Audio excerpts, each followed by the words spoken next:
السلام عليكم ورحمة الله وبركاته. مرحبا بكم من جديد في قناة حلويات فاتي. نتمنى تكونوا بخير وعلى خير. اليوم جيت ان شاء الله نشارك معكم واحد الوصفة اللي ما كتخطانيش في المنزل ديالي والمعتمدة عندي في التزيين لي صابلي، تزيين لي كيك، لي كلاص، كراميل اللي ما كيخطانيش والمعتمد عندي. كنشاركها معكم بطريقه اللي جد مبسطه وكذلك المكونات اللي هي جد اقتصاديه. فبلا ما نطول عليكم غادي نخليكم مع الوصفه وطريقه التحضير. بالنسبه للمكونات كنحتاجوا واحد الملعقه كبيره ديال الزبده، طبعا تكون زبده ذات اصل حيواني. عندي واحد تقريبا 5 قطع ديال الشوكولاته البيضاء، كاس ونصف ديال السكر الخشن، وواحد الجوج غرفات ديال دانيت. فاول حاجه كندير عندي مقلاة او كاسرونه، كندير فيها داك الكاس ونصف ديال السنيده. طبعا النار تكون جد يعني مهيله جدا، كنخليوهم ما نحركوش بتاتا بالملعقه، كنحرك غير بهذه الطريقه، يعني كنحرك الكاسرونه ديالي كنجيبها رايته ما يذوب ليا السكر. والسكر ديال السنيده حاولوا انه ما يكونش غليظ، هكا الا كان غليظ ما كيذوبش لينا دغيا. اذا كنستمروا في التحريك غير بهذه الطريقه حتى كيتكراميليزا لنا هذاك السكر. في هذا الاثناء يمكن لنا نستعملوا الملعقه تكون خشبيه ونحركوا حتى يذوب تماما هذاك السكر اللي عندنا. اذا بعد ما كنحرك مزيان وكنتاكد باللي السكر داب لينا يعني بشكل نهائي، كنضيف هذيك الملعقه ديال الزبده. هنا ذكرت في الاول خصها تكون زبده ذات اصل حيواني باش الكراميل كيجينا لذيذ وعنده وفيه واحد النسمه اللي هي جد طيبه.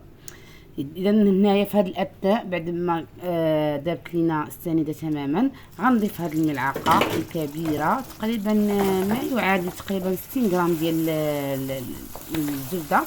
كنحرك جيدا وبشكل دائري، يعني بهذه الطريقه هذه احسن من الطريقه اللي وضعتها معكم، حيت فايت كنت شاركت معكم الطريقه ولكن ماشي بهذه المكونات. كنت ضفت مايزينا وكانت القضيه ملي كنضيفوا الماء كيتقسح لينا. بهذه الطريقه كتكون ناجحه بالمئة وما كيتحجرش لينا هذاك السكر. اذا كنستمروا في التحريك، اذا ملي كنحصلوا على هذا الخليط بحال ما هكا يعني كتذوب لينا تماما الزبده، كنضيفوا دوك الجوج العلب ديال دانيت. يمكن لكم تستعملوا غير نوع واحد، ماشي ضروري انهم يكونوا نوعين مختلفين. فانا بينت لكم هاد النوعين، يمكن لكم تضيفوهم بجوج، يعني يمكن لكم تضيفوا نص النوع او تخلفوهم، فالنتيجه كتبقى هي. المهم كنضيفهم، كنستمر في التحريك، ما كنهداش يعني من التحريك حتى كيذوب لنا تماما الدانيت ديالنا، كيذوب لينا وكيتجانس مع الخليط. اذا بعد ما داب لينا دانيت كنشوفوا دوك الفقاعات بداو كيبانوا لينا. في هذا الاثناء كنطفي عليه النار وكنرمي دوك 5 قطع ديال الشوكولاته البيضاء. بالنسبه لهذه المرحله فهي كتبقى اختياريه، ماشي ضروري اننا نديرو الشوكولاط. الدور ديال هذا الشوكولاط شنو كيزيدو لذه، وكتزيد اللون ديالو كيولي فاتح.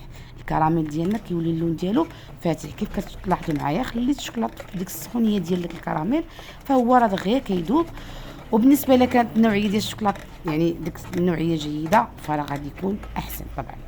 اذا كنحرك حتى كنتاكد باللي القطعه ديال الشوكولاط داب تماما، وملي كيذوب كنمشيو مباشره كنصفيو الكراميل ديالنا.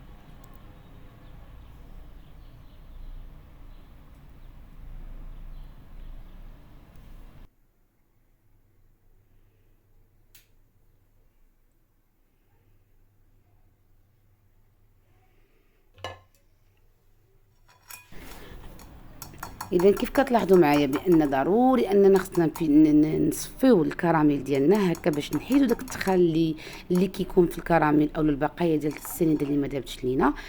هنا كنحصلوا على واحد الكراميل اللي هو ليس وكيجي كيعطي واحد الجماليه في التزيين ديال الصابلي. وعلى فكره الاخوات اللي كانوا كيقولوا لي باننا كنديروا صوص كراميل وملي كنزينوا به الصابلي كيسيح لنا في الجناب، فهاد الوصفه هذه كونوا متاكدين باللي جربتوها ما غيسيحش ليكم في الجناب.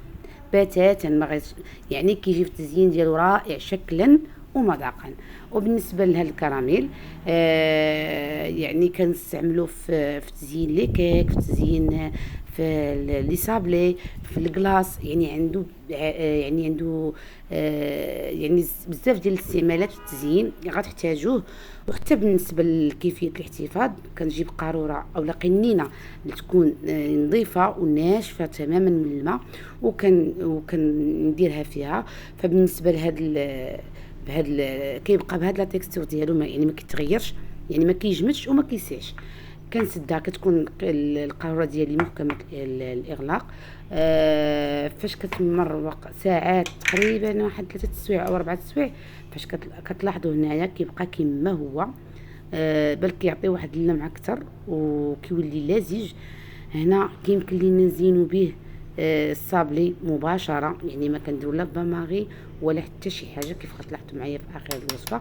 فكنتمنى انكم تجربوا هذه الوصفه وتجاوبوني وتردوا عليا. اذا كيف كتلاحظوا انا زينت به الصابلي، ما كيسيحش في الجناب، كيجي لذيذ بزاف. كنتمنى ان الوصفه تكون نالت الاعجاب ديالكم. الا عندكم اي تساؤل او اقتراح او يعني شي وصفه اخرى بغيت نضيفها لكم، فما عليكم الا تخلوها ليا في التعليقات. ولا عجبكم الفيديو فما تبخلوش عليا واحد اللايك والضغط على زر الجرس لكي يصلكم اي جديد. اذا الموعد ديالنا غيتجدد ان شاء الله مع وصفه جديده عما قريب ان شاء الله، في وصفه الفقاس البلدي ان شاء الله. الى ذلك الحين القاكم بخير وعلى خير، الى اللقاء.